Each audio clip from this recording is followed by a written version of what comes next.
কোরআনুল কারীমের ভিতরে বলছেন 3 প্রকারের পোশাক আপনি পরতে পারবেন। আমি সংক্ষেপ করে তরজমা শোনাচ্ছি। 1 নাম্বার, আল্লাহ তাআলা কালামুল্লাহ শরীফের ভিতরে বলছেন ইওয়ারি সাওআতিকুম। ভালো করে শুনেন, আল্লাহ বলছেন প্রথম নম্বর পোশাক, ওই পোশাকটা তুমি পরবে যেই পোশাক পরলে তোমার লজ্জাস্থান হেফাজত থাকবে। এবার লজ্জাস্থান সতরের ব্যাপারে কোরআনে কোনো বক্তব্য নাই, সতর ঢাকতে হবে, ওটাই 1 নাম্বার পোশাক আপনি পরতে পারবেন। 2 নাম্বার, আল্লাহ তাআলা কালামুল্লাহতে বর্ণনা দিয়েছেন ইওয়ারি সাওআতিকুম। 2 নাম্বার আল্লাহ বলছেন ওয়ারিশা।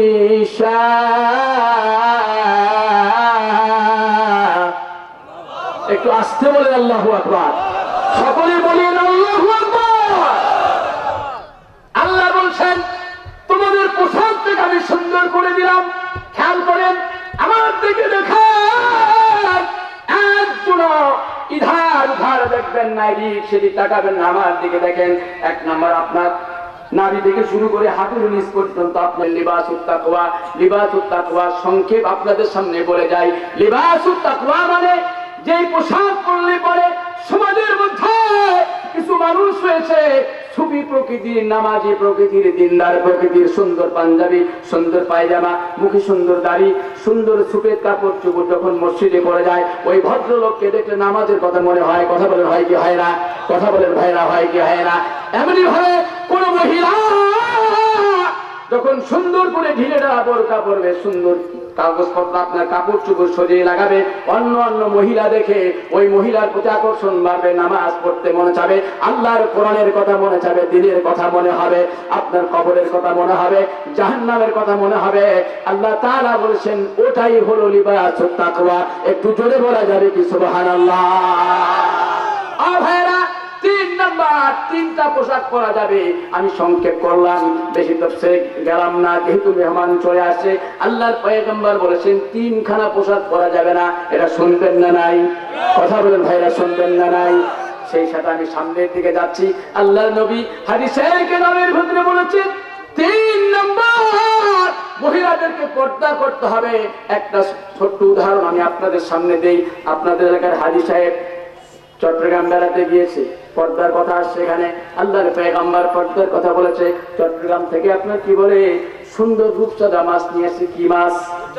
কথা বলেন, কথা বলেন, কি মাছ? রূপচাঁদা মাছ নিয়ে আসছে। বিড়ালকে দাওয়াত দিয়েছি, বিড়াল এখানে আয়, শুন, গল্প করি। বিড়ালকে বলছি বিড়াল কিন্তু বড় ভালো, চেহারাটা বড় সুন্দর, এই যে সুন্দর রূপচাঁদা মাছ নিয়ে আসলাম। মাছটা বিড়ালকে দেখায় আর বলে না মাছ তুই খেতে পারবি না, তোকে খাওয়া যাবে, এটা আমার হক। কথা বুঝতে পারছেন না নাই? বিড়াল মালিককে দেখেছে। অনেকক্ষণ গল্প করার পর মালিক বলছে তুমি যদি আজকে শুটকি মাছ খাও তোমার ঠ্যাং গুলো ভেঙে দেবো, পা গুলো ভেঙে দেবো। কথা বুঝতে পারছেন না নাই? এটা 1 নাম্বার শাস্তি। 2 নাম্বার শাস্তি হলো তুমি যদি শুটকি মাছগুলো খাও 14 বছর জেল জরিমানা দিব। কয় বছর? কথা বলেন, কথা বলেন, কয় বছর? বিড়াল বলছে ঠিক আছে মহারাজ। মালিক হাজী সাহেব বিদায় হয়ে গিয়েছে। এই যে আপনার কি বলে টেবিলে দাঁড়িয়েছে, নামাজ শুরু করছে। এবার একটু পরে হাজী সাহেব এসে দেখে কিরে আমার শুটকি গুলো নাই, রূপসাদা নাই, খেয়ে নিল। বুঝতে পারছেন না? এবার হাজী সাহেব হাজী আলীকে বলছে ম্যাডাম আমার ছুটকি গুলো খেয়েছে। হাজী সাহেবের স্ত্রী বলছে আগে তোমার সাইজ করা দরকার। কি বলেন ঠিক কিনা? বিড়ালের আগে আগে তোমার সাইজ করা দরকার। আমি কি ভুল করলাম? তুমি তো প্রথম ভুল করেছ। বিড়ালের সামনে তুমি কি জন্য শুটকি দেখালা? বিড়ালের শুটকি দেখলে কিন্তু পেশাব পায়খানা খাওয়া দাওয়া হরণ। কি বলেন ঠিক কিনা? হবে কি হবে না? হাজী আলী বলছে ও হাজী সাহেব আমাদের যদি তুমি শুটকি গুলো দিয়ে দিতা আমি সুন্দর করে তালাবদ্ধ করে সুন্দর করে রেখে দিতাম। তুমি কি জন্য শুটকি গুলো বিড়ালকে দেখালা? এবার আপনারা আসেন, এবার খুব খেয়াল করেন।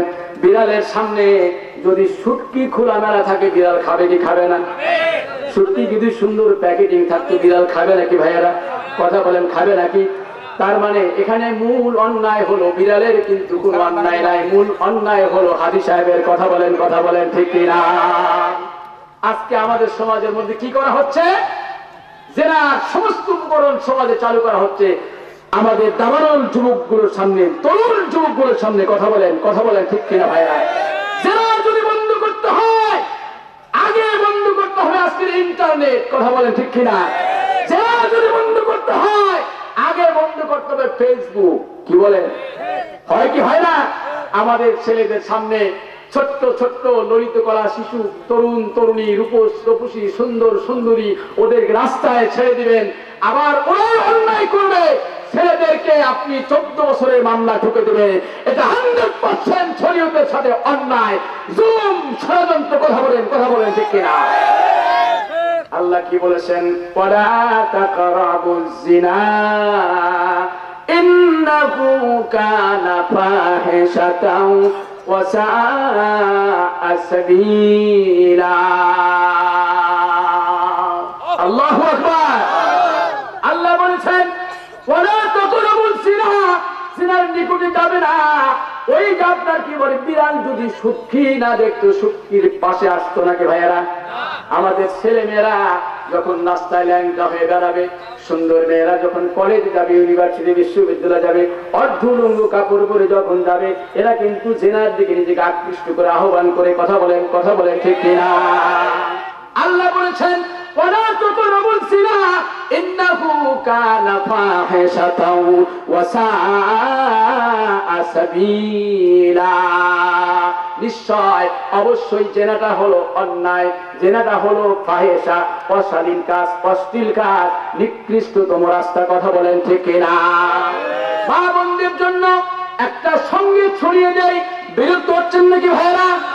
মাঝে মাঝে কতগুলো সঙ্গীত আমরা বসে বসে বানাই, তৈরি করে আপনাদের একটু আনন্দ দেওয়ার জন্য, একটু খোরাক দেওয়ার জন্য। এর ভিতরে অনেক শিক্ষা আছে। কথা বলেন, আছে না নাই? অনেকে দেখবেন মাঝে মাঝে আবার সঙ্গীতের বিরোধিতা করে। তার একটা সঙ্গীত শুনিয়ে দিয়ে আমার সময় শেষের দিকে। বন্ধুরা, মা বোনেরা, আপনাদের মন আকর্ষণ করছে, আপনাদের দৃষ্টি আকর্ষণ করছে, ভালো করে শোনেন। যদি পর্দায় থাকো গো, কত ভালো দেখাবে গো। যদি বোরখা পড়ো গো, তোমায় শুনবে গো। করো, কবরে শান্তি পাবে, আবার জান্নাত পাবে গো। তুমি তেমনি ভাবে চলো নারী, যেমনি ফাতেমাই চলেছে জীবন ভরি। আরে গড়ো মা ফাতেমার সাথে, তোমরা জান্নাতে থাকবে গো। কথা বলেন ঠিক কিনা? তুমি বেপরদাতে থাকলে পঞ্চদা ধ্বংস হবে। কথা বলেন, হয় কি ধ্বংস হবে? যদি পর্দায় থাকো গো, তোমার সম্মান পারবে গো। যদি পর্দায় থাকো গো, তোমার সম্মান পারবে গো। নামাজ পড়ো, রোজা রাখো, আর স্বামীর সেবা করো, কবরে শান্তি পাবে, আবার জান্নাত পাবে গো। কবরে শান্তি পাবে, আবার জান্নাত পাবে গো। নাই তুমি আমার ভাইরা সামনের দিকে চলে যায়। আল্লাহ ভালো করে শুনেন, কে মেরাজে গিয়েছেন? কথা বলেন ভাইরা, কে গিয়েছেন? আল্লাহর নবী মেরাজে গিয়েছেন। জিবরিল আলাইহিস সালাতু ওয়াত তাসলিম আল্লাহর নবীর নেতৃত্ব দিচ্ছেন। হুজুর মেরাজের দিকে রওনা দেন। আল্লাহর নবী জিবরিলকে দেখতেন। বন্ধুরা,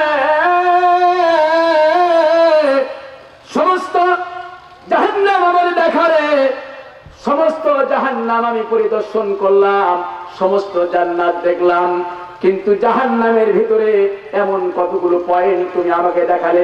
জিবরিল ডাকতে বলল, হুজুর সেটা কি? আল্লাহ নবী বলেছে, ওই যে জাহান্নামের পাশে আমি দাঁড়িয়ে রয়েছি। আয় বন্ধু জিবরাইল, জাহান্নামের মধ্যে একটা বাস বাজে নোংরা ছবি দেখা যাচ্ছে। আমার মা বোনেরা গো, খুবই খেয়াল করে শুনেন, মা বোন গভীর মনোযোগ দিবেন, গভীর মনোযোগ দিবেন। জিবরিল ডাকতে পারে, হুজুর ওটা একটা বাজে মহিলার ছবি। আল্লাহর নবী জিবরিলকে দেখতে বলে, জিবরাইল ওই মহিলা কোন পয়গম্বরের উম্মত? ঈসা রূহুল্লাহ কয় না, মুসা কালিমুল্লাহ কয় না, না ইব্রাহিম খলিলুল্লাহ কয় না, না। আল্লাহ নবীকে জিবরিল ডাকতে পারে, হুজুর ওটা আপনার জমানার মহিলা, আপনি যখন দুনিয়া থেকে বিদায় হয়েছেন নবীজি গো, ওই মহিলা আপনার জামানার মহিলা। মহিলা জীবনে বহু নামাজ পড়েছে, বহু বন্দেগী করেছে, বহু দান খয়রাত করেছে, বহু সত্য দিয়েছে।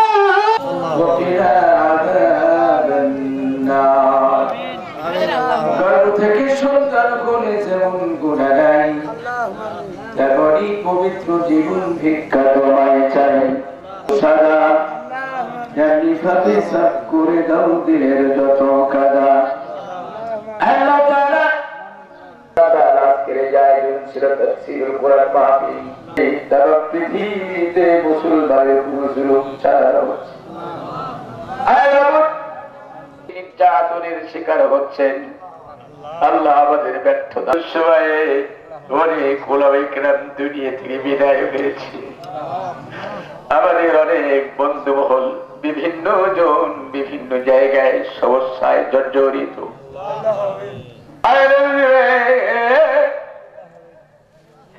বিভিন্ন ভাবে নির্যাতনের শিকার হয়েছে। আল্লাহ কিয়ামতের ময়দানে তুমি সকল আল্লাহ তাআলা সারা বাংলাদেশে একযোগে বছর আহ্বান করে, বাবুরে তার ফ্যামিলি থেকে, তার প্লাট থেকে, বংশ বুনিয়াদ থেকে যত মানুষ দুনিয়া থেকে বিদায় হয়েছে, আল্লাহ সকলকে জান্নাতুল ফিরদাউসের উঁচু মাকাম দান করে দিও। আলামিন বাফালা ইলাহা ইল্লাল্লাহু মুহাম্মাদুর রাসূলুল্লাহ। আসসালামু আলাইকুম ওয়া রাহমাতুল্লাহি ওয়া বারাকাতুহু।